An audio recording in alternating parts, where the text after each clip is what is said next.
tu vas intégrer SFR puis Europcar. Deux belles aventures dans des boîtes qui étaient chahutées, tant d'un point de vue capitalistique que concurrentiel, quoi.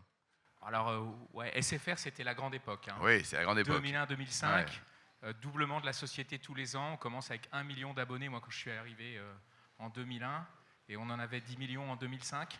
Ouais. Ça marchait très fort. 3 milliards d'euros d'EBIT pour 9 milliards de chiffre d'affaires. Ouais, tu comprends C'était pourquoi. pas mal. Ouais. Bon, et après, je suis allé chez Europcar. Ça, c'est Moins moins bien. facile comme business. Ouais. Ensuite, Edenred, donc c'est une période de ta vie qui était importante. Donc, tu as débuté comme directeur financier De la France, ouais. de la France. Et avec, parmi les chantiers, il y avait la transformation digitale, déjà à l'époque, Julien. Oui, faut savoir qu'en France, on a été le dernier pays au monde à digitaliser le ticket restaurant. D'accord ? On a eu le droit de quitter le chèque papier à partir de 2014, du 2 avril 2014. Et donc, à partir de cette période, on avait un peu anticipé, il a fallu gérer la transition vers le digital chez Edenred. Donc, j'ai commencé à le faire en tant que directeur financier. Je m'occupais des opérations aussi à l'époque. Et je suis devenu directeur général de Edenred France en 2015. Et là, on a basculé notre marché sur des produits digitaux, d'abord avec la carte, et puis très vite, on est passé au paiement mobile. Et Edenred était un des 5 premiers établissements de paiement à avoir Apple Pay, en juillet 2016. Alors après, donc, ça fait quand même plaisir quand un jour ta boîte, Edenred en l'occurrence, se retrouve au CAC 40. Quoi. C'est un peu la consécration, non ? Ouais, alors moi j'étais directeur financier du groupe, hein, donc à partir de 2020. Et en 2023, c'est en juin 2023, on est rentré au CAC. Et on est rentré au CAC après 6 mois assez extraordinaires, parce qu'on fait une très grosse acquisition. On achète une boîte anglaise qui s'appelle Reward Gateway, qui fait des plateformes d'incentives pour les salariés. Donc on paye ça quand même 1,3 milliard.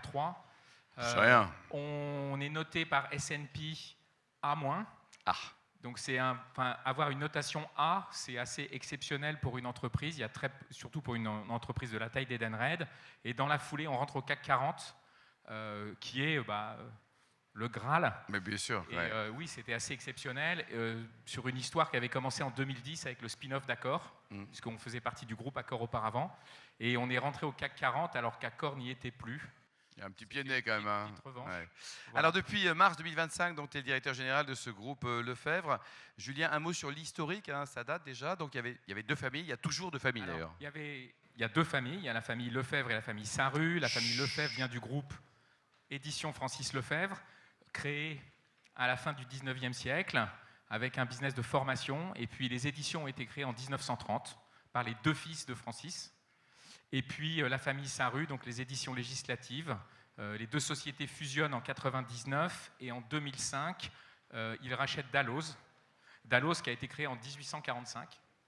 Donc une entreprise qui a une longue histoire derrière elle. Toujours le capital 100% familial ? Oui. Un petit peu de pognon pour les salariés ou pas ? Le capital, il s'ouvre ou pas ? Il y a un petit peu de pognon pour les salariés qui sont très bien traités, Bon. intéressement, participation. 2700 collaborateurs ou 2500 dans ta boîte. Oui. Le profil, qui sont ces gens, Julien ? Alors la moitié sont des rédacteurs, donc des juristes, des journalistes, parce qu'on ne fait pas que des livres, on fait aussi beaucoup d'actualités. Et puis, depuis maintenant quelques années, on vit une énorme révolution. C'est la révolution de l'intelligence artificielle. Et donc, on a la chance d'avoir des contenus uniques dans tous les pays où on a des activités, puisque en France, vous nous connaissez forcément avec Lefebvre et Dalloz. En Italie, on s'appelle Giuffre, c'est le Dalloz local. En Espagne, on a implanté notre marque, mais on avait racheté une société qui s'appelle El Derecho, et on a une activité en Allemagne, aux Pays-Bas, en Belgique.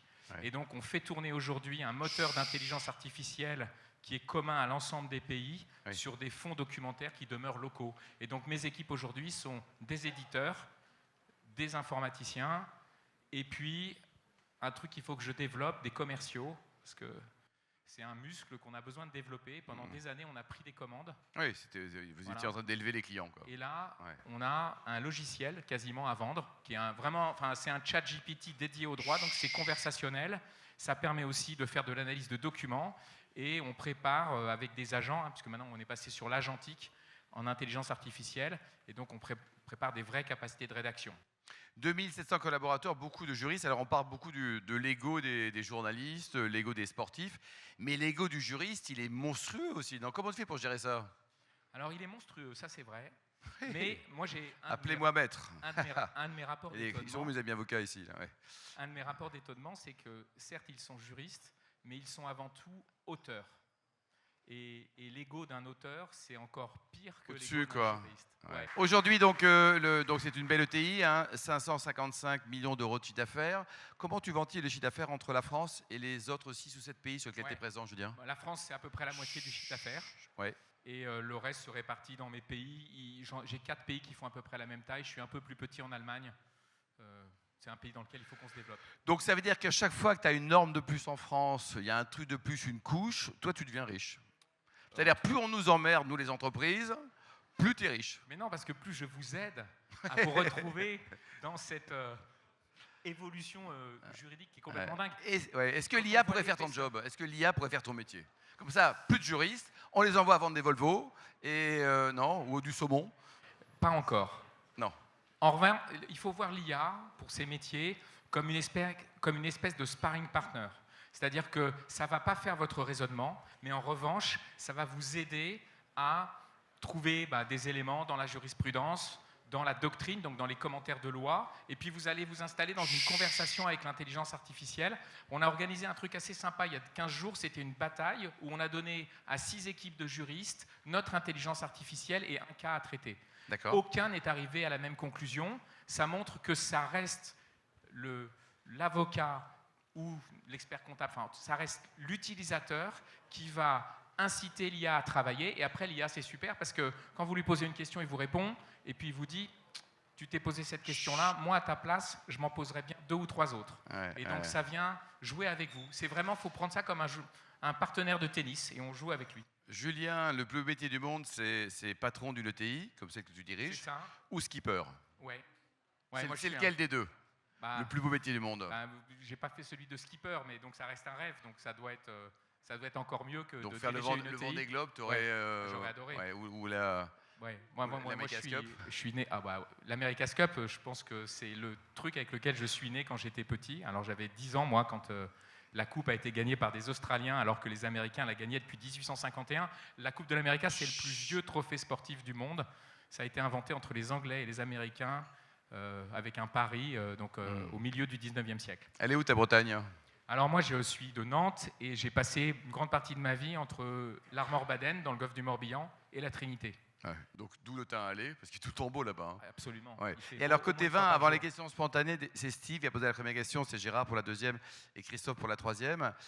Toi côté vin, il paraît que tu as un souvenir ému de la fondation Louis Vuitton avec quelques bons breuvages. Par un éditeur de logiciels assez connu, pas Microsoft. Donc c'était Salesforce et on a été 4 clients invités avec Marc Binoff, qui est donc le fondateur de Salesforce, et ils avaient privatisé la fondation Louis Vuitton. Et on avait eu le plaisir de déguster que des vins de la galaxie groupe, Arnaud. Et c'était très bien, donc du Château Yquem, du Cheval Blanc, une soirée extraordinaire.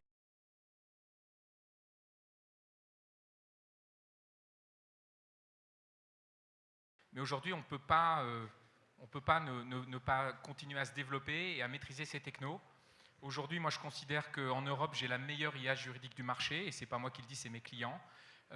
Moi, ce qui me frappe avec l'IA, c'est la vitesse à laquelle ça avance. C'est-à-dire qu'aujourd'hui, je fais des produits en recherche et développement que j'étais incapable de faire il y a 3 mois parce que je n'avais pas les capacités de calcul pour faire ce qu'elle fait aujourd'hui. Et donc, il y a un vrai risque, mais encore une fois, mon boulot, c'est de faire en sorte que cette boîte continue à se développer. Et moi, je vois l'IA aujourd'hui comme une opportunité pour nous.